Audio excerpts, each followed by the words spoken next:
We're moving on now to fallacies that involve what I've called violations of the rules of rational argumentation. The rules in question are things like being able and willing to reason well, not being willing to lie or distort things simply to win an argument, and so on. The first fallacy of this type that we'll look at is more commonly known as the straw man fallacy. For the sake of gender equity, I'm going to call it straw figure, since there's no reason to think that men are the only ones who commit this fallacy or who are taken in by it. The name comes from the practice of using human figures made of straw as practice dummies in military training. Obviously, it's easier and safer to practice certain combat techniques when your opponent is made of straw. The fallacy works like this. Alice offers an argument to Bob. She wants to convince him of something. Let's say that Alice's argument is really pretty strong, like this boxer. Bob isn't sure he can handle this argument. So instead of trying to refute Alice's actual argument, Bob decides to engage a different argument. He decides to engage this straw figure. What is the straw figure?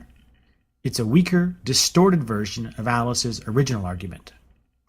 Because it's weaker, Bob is easily able to refute the straw figure argument.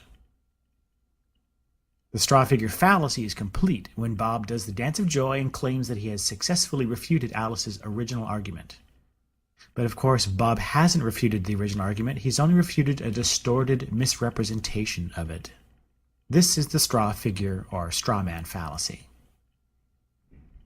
This fallacy is often categorized as a fallacy of relevance, because the attacks made on the weak straw figure are irrelevant to judging the actual strengths and weaknesses of the original argument. And this is correct, but I prefer to think of it as a violation of the rules of rational argumentation, especially when it involves knowingly and willfully misrepresenting an argument. When someone is willing to do this, they're no longer playing by the rules. They're more concerned with the appearance of winning than with argumentation itself. When you see this going on, you should try to correct the misrepresentation and get the discussion back on track. If it's an honest mistake and the arguer is willing to correct their misunderstanding, that's great. But if you catch them doing this again and again, then there's probably no point in engaging argumentatively with this person, because they've shown you that they're not willing to play by the rules. Let's look at an example. Jennifer has just finished giving her argument against mandatory prayer in public schools. Let's assume that her argument focused on separation of church and state and the First Amendment, and the importance of respecting religious diversity in a multicultural society. Now Bob responds like this. It's clear from your argument that you're really advocating for atheism. We've seen what state-sanctioned atheism does to societies. Look at Russia under Stalin, or China under Mao. Is that what you want for this country? The suppression of religious freedom and the replacement of God by an omnipotent state? It's clear that Bob isn't responding to Jennifer's original argument. He's responding to a distorted misrepresentation of it, a straw figure.